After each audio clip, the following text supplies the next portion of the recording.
El 15 de agosto de 1945, el sol caía implacable sobre el Camp Livingston, en Luisiana, mientras la sargento Eleanor Wills observaba una escena inusual que se desarrollaba ante ella. Docenas de mujeres japonesas, prisioneras de guerra capturadas durante la campaña del Pacífico, se mantenían en formación rígida mientras el comandante del campamento transmitía noticias que deberían haber provocado júbilo. Japón se ha rendido. La guerra ha terminado. Son libres de irse, anunció a través de un intérprete. Las mujeres permanecieron inmóviles, con rostros que eran máscaras de confusión en lugar de alivio. Entonces, ocurrió algo extraordinario, desafiando 4 años de propaganda bélica y siglos de comprensión cultural. La prisionera japonesa de mayor rango, una ex enfermera de la Armada Imperial llamada Akiko Tanaka, dio un paso adelante e hizo una profunda reverencia. Por favor, dijo en un inglés vacilante, palabras que la sargento Wills recordaría por el resto de su vida, déjenos quedarnos. Lo que la sargento Wills presenció esa húmeda mañana de verano desafiaba 15 años de doctrina imperial japonesa cuidadosamente construida. Estas mujeres, enfermeras, especialistas en comunicaciones y personal auxiliar capturadas en todo el teatro del Pacífico, no corrían hacia la libertad, sino que suplicaban permanecer en cautiverio. En ese momento, al ver las lágrimas rodando por el rostro de Tanaka, Wills se dio cuenta de que estaba observando el colapso completo de una ideología, desmantelada no por tortura o coerción, sino por algo mucho más devastador, la exposición a la abundancia estadounidense. El viaje que llevó a este momento extraordinario comenzó años antes, cuando el liderazgo militar de Japón elaboró una narrativa de debilidad y decadencia estadounidense. A lo largo de la década de 1930, los ciudadanos japoneses fueron sistemáticamente condicionados para creer que los estadounidenses eran blandos, indisciplinados y materialmente empobrecidos en comparación con el pueblo japonés espiritualmente superior. Los escolares estudiaban libros de texto que retrataban a los estadounidenses como físicamente débiles y moralmente corruptos, incapaces de soportar dificultades. Los manuales de entrenamiento militar describían a los soldados estadounidenses como reacios a sacrificar, carentes de la fortaleza espiritual que supuestamente definía el espíritu de lucha japonés. La propaganda oficial de Tokio retrataba a Estados Unidos como una nación de contradicciones, vastas extensiones de pobreza salpicadas por pequeñas islas de riqueza excesiva. Los periódicos controlados por el gobierno publicaban regularmente historias sobre colas para el pan, el Dust Bowl y el colapso económico. La Gran Depresión había sido particularmente útil para los propagandistas japoneses, que señalaban las luchas económicas de Estados Unidos como evidencia de debilidades fundamentales en el capitalismo y la democracia occidentales. Los censores imperiales controlaban cuidadosamente toda la información sobre Estados Unidos, asegurando que solo imágenes que apoyaran esta narrativa llegaran al público japonés. Para 1941, cuando Japón lanzó su ataque sorpresa a Pearl Harbor, el ciudadano japonés promedio estaba convencido de que los estadounidenses vivían en condiciones materiales muy inferiores a las de Japón. Creían que la capacidad industrial estadounidense estaba exagerada, que las tierras agrícolas estadounidenses estaban agotadas y que los trabajadores estadounidenses eran perezosos e ineficientes. Estas no eran simplemente opiniones, eran artículos de fe, reforzados a través de todos los canales de comunicación disponibles para el gobierno imperial. La estrategia militar japonesa dependía en gran medida de este sistema de creencias. Los planificadores anticipaban que los estadounidenses, espiritualmente débiles, pedirían rápidamente la paz tras sufrir derrotas iniciales. El almirante Isoroku Yamamoto, a pesar de sus famosas dudas sobre despertar a un gigante dormido, se preparó para una guerra contra una nación que sus colegas creían que carecía de los recursos materiales y la fortaleza espiritual para un conflicto prolongado. Aunque el liderazgo militar japonés era consciente de ciertas ventajas estadounidenses, particularmente en materias primas y capacidad industrial potencial, subestimaron críticamente cuán rápida y efectivamente podrían movilizarse esas ventajas. Más importante aún, no anticiparon cómo la exposición a la abundancia estadounidense afectaría a su propia gente al confrontarse con evidencia irrefutable que contradecía todo lo que les habían enseñado. Esta historia trata de esa confrontación, el momento en que la propaganda choca con la realidad, cuando las creencias cuidadosamente construidas se hacen añicos contra el objeto inamovible de la evidencia. Comenzó no con gran estrategia o maniobras diplomáticas, sino con algo tan simple como una rebanada de pan blanco. La teniente Yumiko Sato, capturada en Filipinas en mayo de 1942 tras la caída de Corregidor, era una especialista en comunicaciones adscrita a la Armada Imperial japonesa. Esperaba interrogatorio, posiblemente tortura y ciertamente privaciones. En cambio, recibió un sándwich de pan blanco procesado con jamón en lonchas y queso, comida que se había descrito como un lujo raro en Estados Unidos, servida casualmente a una prisionera de guerra. Estaba segura de que era un truco, escribió más tarde en una carta contrabandeada a su familia en Kioto. Pensé que me mostraban un tratamiento especial para hacerme hablar. Me negué a comer al principio, esperando que aparecieran las raciones estadounidenses reales. Cuando me di cuenta de que esta era la comida estándar para todos, incluso para los prisioneros, comencé a cuestionar todo lo que me habían enseñado. Sato fue parte de la primera oleada de aproximadamente 873 mujeres japonesas capturadas por las fuerzas estadounidenses en toda la campaña del Pacífico. Inicialmente retenidas en instalaciones temporales cerca de las zonas de combate, eventualmente fueron transportadas al continente estadounidense e internadas en compuestos especializados para mujeres en Camp Livingston, Luisiana, y Fort Bliss, Texas. Estas instalaciones, originalmente construidas para albergar al cuerpo de ejército femenino, ofrecían alojamientos que inadvertidamente se convirtieron en instrumentos de guerra ideológica. El capitán Robert Montgomery, que supervisó la transferencia del primer grupo de 46 prisioneras femeninas a Camp Livingston en agosto de 1942, registró sus reacciones en su informe oficial. Las prisioneras sujetas parecieron visiblemente impactadas al ver sus cuarteles. Varias requirieron reassurance de que efectivamente se les mostraban barracones de prisioneros en lugar de alojamientos para oficiales. Una prisionera, la teniente Matsumoto, se sintió emocionalmente abrumada al ver plomería interior y tuvo que ser atendida médicamente. Los barracones que provocaron tales reacciones eran estructuras militares estándar, simples según los estándares estadounidenses, pero con comodidades poco comunes en el Japón de preguerra.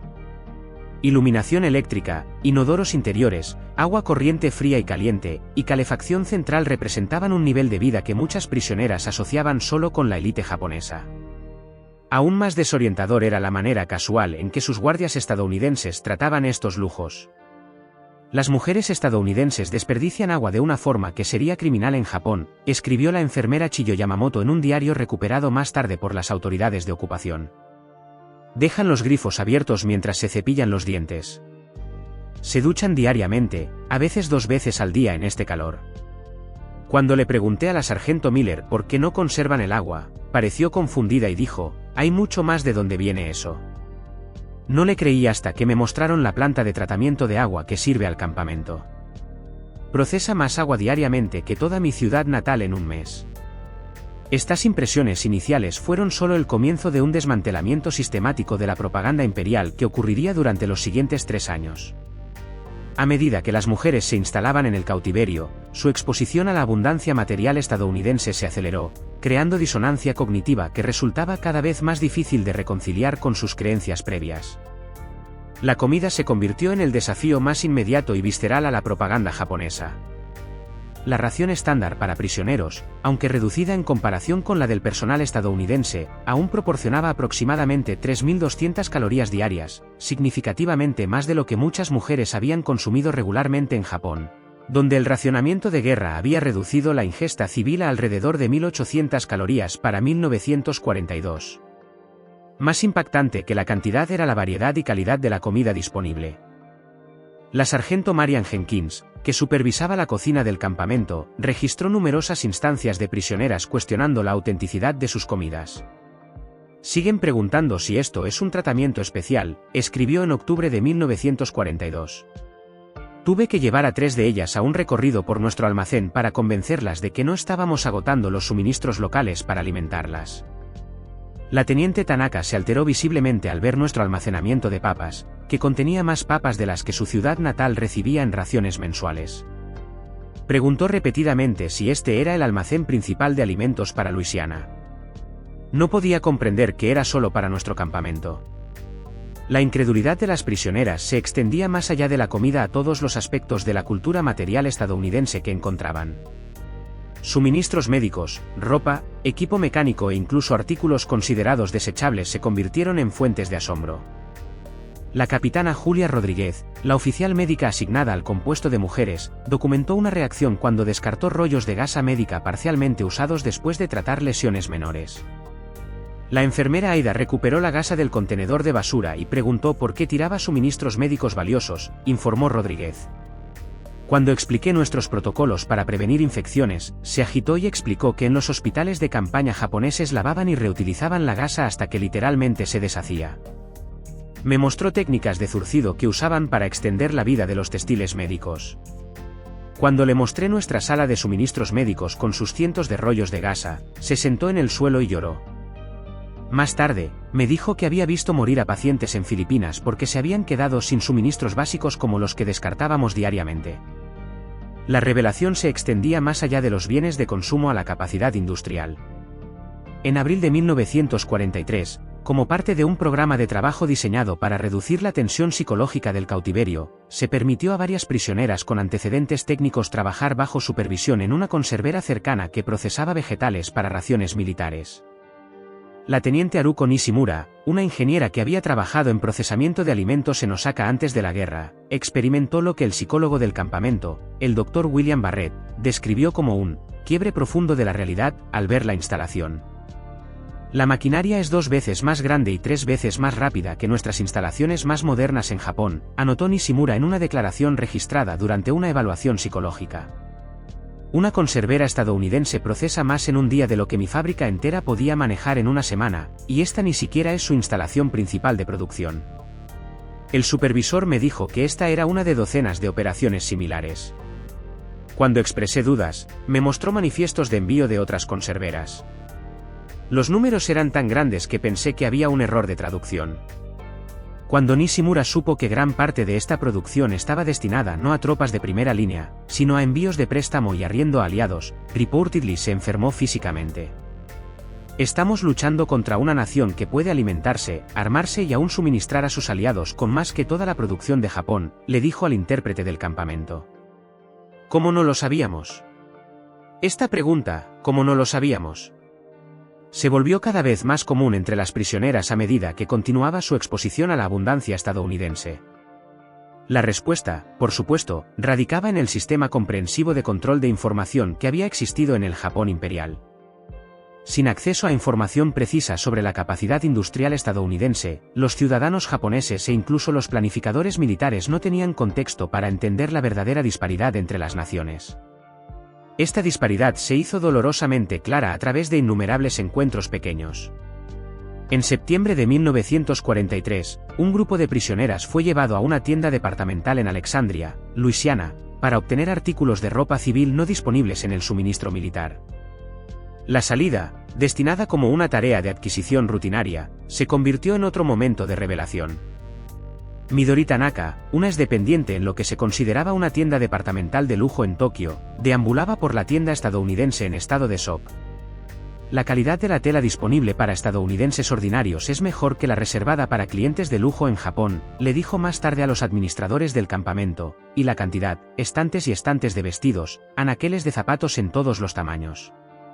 En Tokio, para 1941, teníamos que rechazar clientes porque no teníamos nada que venderles. Aquí, en medio de una guerra, en una pequeña ciudad estadounidense, hay más mercancía de la que jamás he visto. Las prisioneras quedaron particularmente impactadas por la evidencia de que esta abundancia llegaba a todos los niveles de la sociedad estadounidense. Cuando la capitana Eleanor Wills organizó que varias prisioneras ayudaran con trabajo clerical en la sede del campamento, inadvertidamente creó otra oportunidad para que la propaganda chocara con la realidad.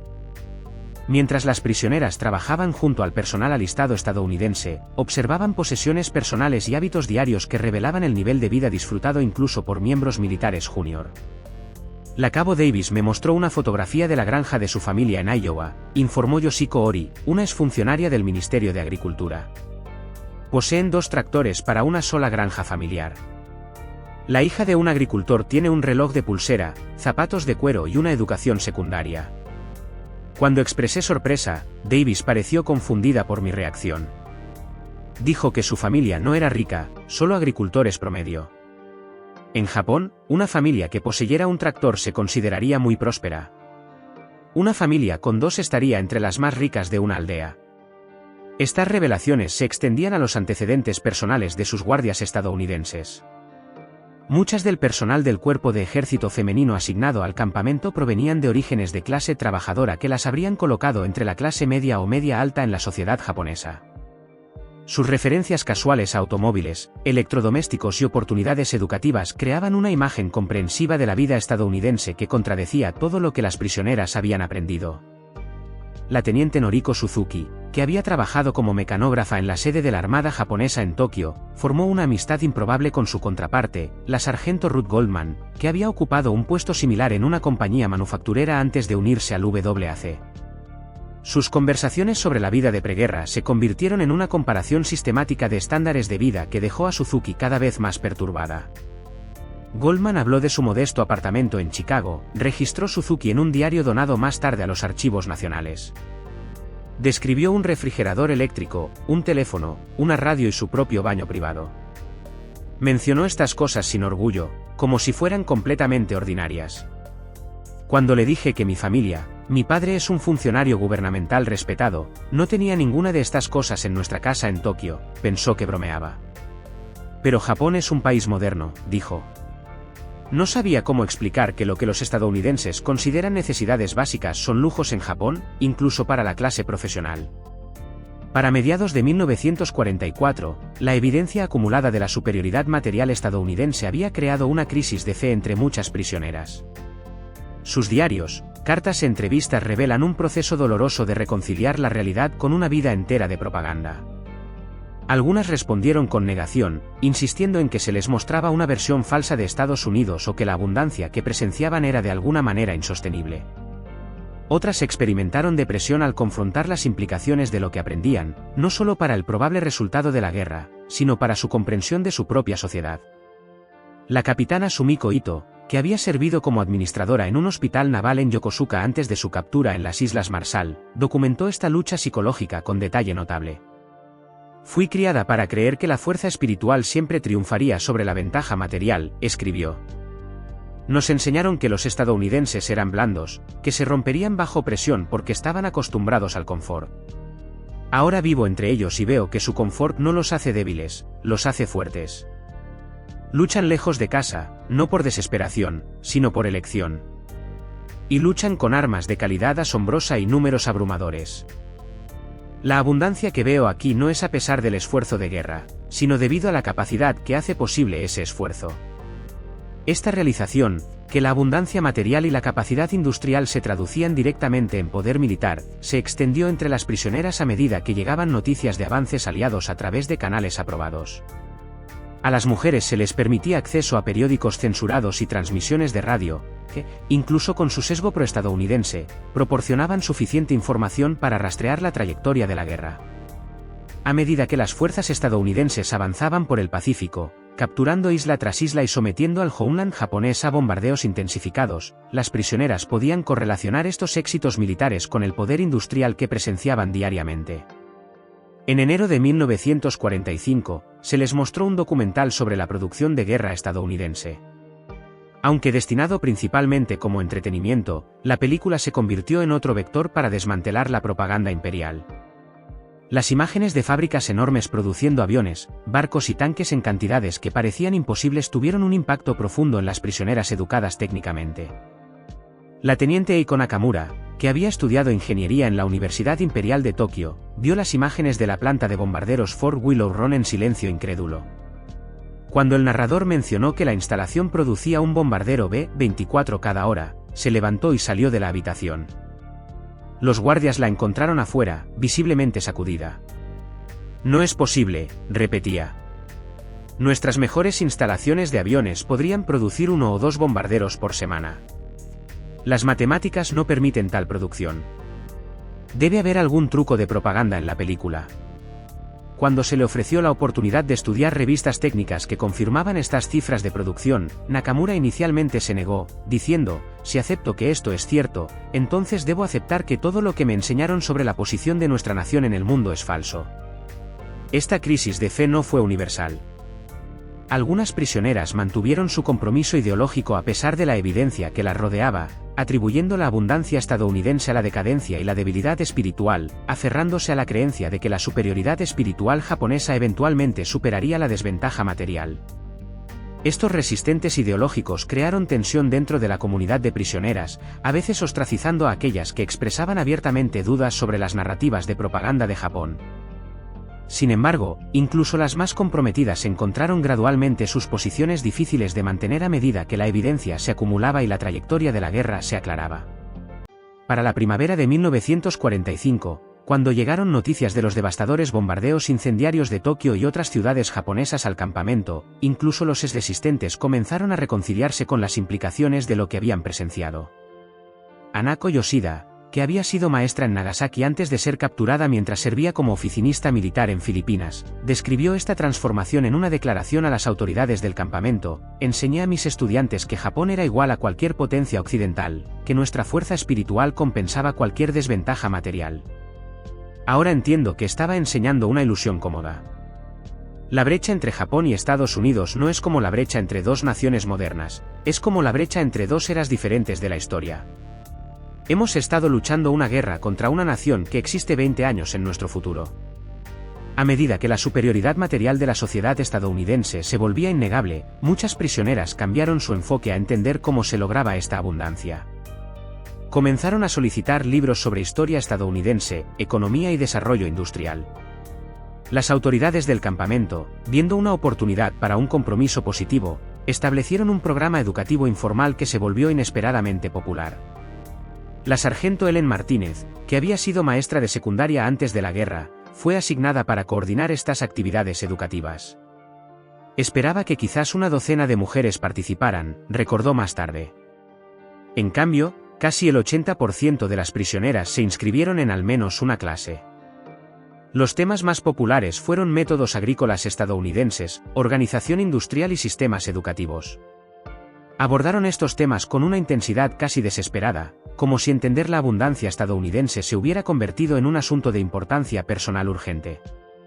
Esta urgencia reflejaba una conciencia creciente entre las prisioneras de que la derrota de Japón requeriría cambios fundamentales en la sociedad japonesa. A medida que absorbían información sobre instituciones y prácticas estadounidenses, muchas comenzaron a verse no solo como prisioneras, sino como estudiantes, pioneras reacias que podrían ayudar a reconstruir su nación después de una derrota que parecía cada vez más inevitable. Sus guardias estadounidenses observaron esta transformación con una mezcla de simpatía y fascinación. La capitana Elizabeth Warren, que comandó el compuesto de mujeres en Camp Livingston desde noviembre de 1944 hasta el final de la guerra, documentó los cambios de actitud en sus informes mensuales. Las prisioneras ya no mantienen la disciplina militar rígida que caracterizaba su comportamiento al llegar, escribió en marzo de 1945. Se involucran libremente con el personal estadounidense, hacen innumerables preguntas sobre nuestra sociedad y expresan preocupaciones sobre las condiciones en Japón en lugar de su propio cautiverio. Muchas han declarado explícitamente que creen que reciben un mejor tratamiento como prisioneras que sus familias como ciudadanas libres en Japón. Esta creencia era trágicamente precisa. Mientras las prisioneras disfrutaban de 3 comidas diarias, barracones calefactados y ropa adecuada, sus familias en Japón enfrentaban condiciones cada vez más desesperadas. Para principios de 1945, las raciones de comida civil en Japón habían caído a menos de 1.500 calorías por día. La ropa estaba estrictamente racionada, el combustible era escaso y los bombardeos incendiarios estadounidenses destruían las ciudades de Japón a un ritmo acelerado. Las cartas que ocasionalmente llegaban a las prisioneras a través de la Cruz Roja Internacional confirmaban sus temores sobre las condiciones en casa. Fumiko Hayashi, una especialista en comunicaciones capturada en Saipan, recibió una carta de su hermana en Yokohama en abril de 1945 que ilustraba vívidamente la disparidad. Recibimos 350 gramos de arroz por persona semanalmente, escribió su hermana. Madre ha estado enferma, pero no hay medicina. Quemamos nuestros muebles para combustible de cocina. Hayashi, que acababa de terminar una cena que incluía pollo, vegetales y helado, mostró la carta a la administradora del campamento, la teniente Grace Sullivan. Soy una prisionera comiendo carne mientras mi familia pasa hambre como ciudadanas, dijo Hayashi. ¿Cómo puedo reconciliar esto? Todo lo que nos enseñaron sobre Estados Unidos y Japón ha resultado falso. Nos dijeron que los estadounidenses nos torturarían si éramos capturadas. En cambio, nos alimentan mejor que nuestro propio ejército. Nos dijeron que Japón estaba ganando la guerra a través de la fuerza espiritual. Ahora aprendo que mi ciudad está en ruinas y mi familia pasa hambre. La verdad es lo opuesto a todo lo que creía. Esta realidad invertida, prisioneras viviendo mejor que civiles, el cautiverio ofreciendo más seguridad que la libertad, alcanzó su conclusión lógica el 15 de agosto de 1945. Cuando el emperador Hirohito anunció la rendición de Japón en Camp Livingston, las prisioneras fueron reunidas para escuchar una traducción del discurso radial del emperador, seguido de un anuncio del comandante del campamento, el coronel James Whitaker, de que se harían arreglos para su repatriación a Japón. La reacción, como presenció la sargento Eleanor Wills, desafió todas las expectativas. En lugar de celebrar su libertad inminente, muchas prisioneras parecieron angustiadas por las noticias. Después de que Akiko Tanaka diera un paso adelante para solicitar que se les permitiera permanecer en custodia estadounidense, el 76% de las prisioneras firmaron una petición pidiendo retrasar su repatriación. Las razones que dieron revelaron cuán completamente se había transformado su visión del mundo. No tengo nada a lo que regresar, escribió la teniente Masako Taniguchi. Mi hogar en Tokio está destruido. Aquí tengo comida, refugio y seguridad. En Japón, sería otra boca hambrienta en una nación que pasa hambre. Más allá de estas preocupaciones prácticas inmediatas yacían temores más profundos sobre reintegrarse a una sociedad aún gobernada por la ideología que habían llegado a rechazar. Ya no sé cómo ser japonesa de la manera en que me enseñaron, escribió la enfermera Yoshiko Kawabata. He visto demasiado, aprendido demasiado. ¿Cómo puedo fingir creer lo que ahora sé que es falso? ¿Cómo puedo enseñar a otros sin revelar lo que he aprendido? Temo que me vean como contaminada por ideas estadounidenses. Este temor a la contaminación ideológica estaba bien fundado. El personal militar japonés repatriado inmediatamente después de la guerra a menudo enfrentaba sospechas y ostracismo. Aquellos que hablaban positivamente sobre su tratamiento como prisioneros a veces eran acusados de haber sido lavados el cerebro o de haber colaborado con el enemigo. Para las prisioneras femeninas, estas sospechas llevaban un peso adicional en una sociedad donde el comportamiento de las mujeres reflejaba el honor familiar. El coronel Whitaker envió la petición de las prisioneras al Departamento de Guerra con su propia recomendación de que se permitiera a las mujeres permanecer en custodia protectora hasta que las condiciones en el Japón ocupado se estabilizaran.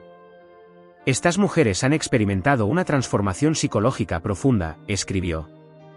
Han sido expuestas a aspectos de la sociedad estadounidense que contradicen fundamentalmente su comprensión previa de nuestra nación y la suya propia. Esto ha creado una vulnerabilidad única que merece consideración mientras planificamos su repatriación. El Departamento de Guerra finalmente denegó la solicitud, citando la necesidad de resolver todas las situaciones de prisioneros de guerra con prontitud ahora que las hostilidades habían cesado. Sin embargo, autorizaron un programa de transición de 3 meses diseñado para preparar a las mujeres para el regreso a un Japón bajo ocupación estadounidense. Este programa, implementado en Fort Bliss, Texas, combinaba entrenamiento práctico en habilidades que podrían resultar útiles en la reconstrucción de Japón con preparación psicológica para los desafíos de la reintegración. La doctora Elizabeth Conrad, una psicóloga que ayudó a diseñar el programa de transición, documentó las preocupaciones de las prisioneras en un informe que capturaba su perspectiva única. Estas mujeres ocupan una posición sin precedentes en la historia de la guerra. Han vivido dentro de la sociedad de su enemigo durante un tiempo de guerra total. Han presenciado la abundancia estadounidense mientras su patria experimentaba privaciones crecientes. Tienen acceso a la verdad de base sobre ambas sociedades que pocos otros poseen. Su mayor temor no es regresar a dificultades físicas, sino a una sociedad que pueda rechazar las verdades que han presenciado. El programa de transición intentó abordar estos temores enmarcando las experiencias de las prisioneras como conocimiento valioso que podría contribuir a la reconstrucción de Japón. Regresarán no como contaminadas, sino como informadas, les dijeron los instructores. Han visto de primera mano la sociedad que ahora ayudará a reconstruir Japón. Este conocimiento las hace no traidoras, sino pioneras. Este reenfoque ayudó a muchas prisioneras a reconciliarse con la repatriación, aunque quedaban dudas. El 12 de noviembre de 1945, el primer grupo de 123 exprisioneras abordó un barco de transporte en el puerto de San Francisco. La sargento Wills, que había presenciado su reacción inicial a las noticias de la rendición de Japón, estuvo presente en esta partida también. Ya no llevaban la expresión de miedo que vi en agosto, escribió más tarde. En cambio, parecían decididas, como si se acercaran a una misión difícil en lugar de simplemente ir a casa. La teniente Tanaka, que primero pidió permanecer en Estados Unidos, me dijo, regresamos a un Japón diferente al que dejamos. Tal vez esté listo para escuchar lo que hemos aprendido. El Japón al que regresaron estaba efectivamente transformado. Bajo la ocupación estadounidense, la nación comenzaba un proceso de reforma democrática y reconstrucción económica que eventualmente crearía la potencia económica japonesa moderna. Las prisioneras que regresaban encontraron una sociedad donde las certezas antiguas se habían hecho añicos y nuevas ideas tomaban raíz con cautela. Sus experiencias de reintegración variaron ampliamente. Algunas, particularmente aquellas que regresaban a áreas rurales donde las actitudes tradicionales permanecían fuertes, encontraron sospechas y a veces hostilidad. Fueron interrogadas sobre su tiempo en cautiverio, con implicaciones de colaboración o compromiso moral. Otras, especialmente aquellas con entrenamiento técnico o médico, encontraron sus habilidades en alta demanda durante el periodo de reconstrucción, lo que ayudó a facilitar su transición a pesar de las sospechas ideológicas persistentes. Lo que unía estas experiencias diversas era la perspectiva única de las exprisioneras sobre la propaganda japonesa de preguerra y la influencia estadounidense de posguerra. Habiendo visto la sociedad estadounidense de primera mano durante la guerra, reconocían tanto las ventajas genuinas de los sistemas estadounidenses como las simplificaciones excesivas de las políticas de ocupación. Muchas se convirtieron en intérpretes culturales informales, ayudando a familiares y comunidades a navegar las expectativas complejas de las autoridades de ocupación. Yumiko Sato, cuyo encuentro con un simple sándwich de jamón había iniciado su transformación ideológica, eventualmente se convirtió en maestra de inglés en Kioto. En 1973, dio una entrevista a un investigador estadounidense en la que reflexionó sobre su experiencia de guerra. El arma más poderosa que Estados Unidos usó contra Japón no fue la bomba atómica, sino el refrigerador, dijo. La abundancia material destruyó nuestros mitos militares más completamente que cualquier derrota militar podría haberlo hecho. Nos enseñaron que los estadounidenses eran blandos porque tenían refrigeradores. Luego aprendimos que los estadounidenses tenían refrigeradores porque eran productivos de maneras que no podíamos imaginar. Esta sola inversión de causa y efecto nos obligó a reconsiderar todo lo que pensábamos saber sobre ambas sociedades. Esta reconsideración se extendió mucho más allá del número relativamente pequeño de mujeres japonesas que habían sido retenidas como prisioneras de guerra. A medida que Japón se reconstruía bajo la ocupación estadounidense, millones de ciudadanos japoneses encontraron aspectos de la abundancia estadounidense que desafiaban sus creencias previas. La democratización de Japón, las reformas agrarias y los cambios constitucionales fueron moldeados por la comprensión evolutiva de los ciudadanos japoneses de la relación entre sistemas económicos y calidad de vida. Para las exprisioneras, esta transformación nacional tenía significado personal. Habían experimentado su propia versión de derrota y reconstrucción años antes que su nación en general. Los ajustes ideológicos que una vez las habían aislado de su sociedad gradualmente se volvieron mainstream a medida que Japón abrazaba aspectos de los sistemas económicos y políticos que habían presenciado en Estados Unidos. Para 1960, cuando Akiko Tanaka publicó su memoir, Entre dos mundos, el viaje de una enfermera japonesa de enemiga a aliada, Japón ya había comenzado su milagro económico, logrando tasas de crecimiento que eventualmente harían que los productos japoneses fueran sinónimos de calidad en todo el mundo. En su conclusión, Tanaka trazó una línea directa entre sus experiencias como prisionera y la transformación de posguerra de Japón. En cautiverio, vio un Estados Unidos que la propaganda nos había ocultado, no solo un Estados Unidos de abundancia material, sino de sistemas que creaban esa abundancia. Lo que parecía una derrota se convirtió en una educación. Japón perdió una guerra pero ganó un futuro. Creo que aquellas de nosotras que vimos Estados Unidos durante la guerra ayudamos a nuestra nación a entender que este futuro no requería que dejáramos de ser japonesas, sino reimaginar lo que ser japonesa podría significar en un mundo donde la fuerza espiritual y el progreso material podrían existir juntos. La historia de estas mujeres, capturadas como enemigas, transformadas por la exposición a la abundancia estadounidense y regresando como pioneras reacias de una nueva comprensión, ofrece una perspectiva única sobre cómo colapsan las ideologías, no a través de argumentos o coerción, sino a través de evidencia irrefutable que contradice creencias fundamentales. El sándwich de jamón que desafió la comprensión de la teniente Sato sobre la escasez estadounidense, el almacén de papas que hizo que la teniente Tanaka cuestionara la eficiencia agrícola japonesa, el desperdicio casual de suministros médicos que redujo a la enfermera Aida a lágrimas, estas realidades materiales lograron lo que ninguna propaganda podría haber hecho. En ese día de agosto de 1945, cuando la sargento Eleanor Wills vio a prisioneras japonesas suplicar permanecer en cautiverio en lugar de regresar a la libertad, presenció la etapa final de este colapso ideológico. Las mujeres que estaban ante el coronel Whitaker ya no eran las adherentes dedicadas de la doctrina imperial que habían llegado a Camp Livingston. Habían sido transformadas, no por adoctrinamiento, sino por refrigeradores, comida abundante, plomería funcional y los milagros mundanos de la capacidad industrial estadounidense que la propaganda no había preparado para ellas. En las décadas que siguieron, a medida que Japón se reconstruía en una potencia económica y aliado cercano de Estados Unidos, las experiencias de estas exprisioneras adquirieron nuevo significado. Su viaje de enemigas a aliadas en miniatura presagiaba la transformación mayor de su nación. Lo que comenzó con 873 mujeres descubriendo la brecha entre propaganda y realidad contribuyó en última instancia a una nueva relación entre ex-enemigos que ayudaría a moldear el mundo moderno. Hoy, mientras los visitantes a Tokio se maravillan con la destreza tecnológica y la abundancia material de Japón, pocos recuerdan a las mujeres que una vez suplicaron permanecer prisioneras en lugar de regresar a una patria devastada por creencias que ya no compartían. Sin embargo, su historia permanece como un poderoso recordatorio de cuán rápidamente pueden colapsar las certezas cuando se confrontan con evidencia abrumadora y cómo la prosperidad a veces puede ser la fuerza más revolucionaria de todas.